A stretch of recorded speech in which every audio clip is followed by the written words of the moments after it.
বিহালীবাসী ৰাইজ এটা ঐতিহাসিক মুহূৰ্তৰ সাক্ষী হ'বলৈ গৈছে আৰু খন্তেক সময়ৰ পাছতে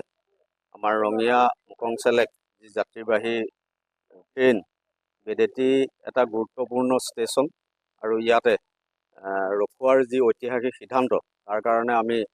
কেন্দ্ৰীয় চৰকাৰ আৰু ৰাজ্য চৰকাৰ লগতে আমাৰ ডক্টৰ হিমন্ত বিশ্ব শৰ্মা মুখ্যমন্ত্ৰী অসম আমাৰ সাংসদ মাননীয় শ্ৰীযুত ৰঞ্জিত দত্ত ডাঙৰীয়া বিধায়ক মহোদয় আৰু সকলোকে বিশেষকৈ বেদেতি আঞ্চলিক উন্নয়ন সমিতিৰ বিষয়ববীয়াসকলে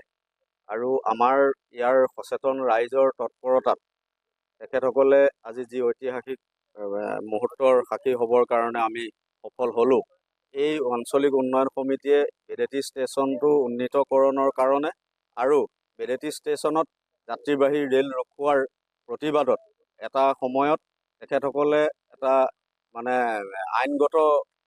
ৰোষত পৰিবলগীয়া হৈছিলে। আজি সেইসকল বিষয়ববীয়াক আমি ধন্যবাদ জনাইছোঁ। তেখেতসকলৰ ত্যাগৰ ফলত আজি পুনৰ বিহালীবাসী ৰাইজ এটা ঐতিহাসিক মুহূৰ্তৰ সাক্ষী হ'বলৈ গৈছে আৰু আমি খুবেই আনন্দিত আৰু আমি খুবেই গৌৰৱান্বিত আৰু আপোনালোকৰ জৰিয়তে আজিৰ এই ঐতিহাসিক মুহূৰ্তৰ জৰিয়তে আমি চৰকাৰলৈ আহ্বান জনাম,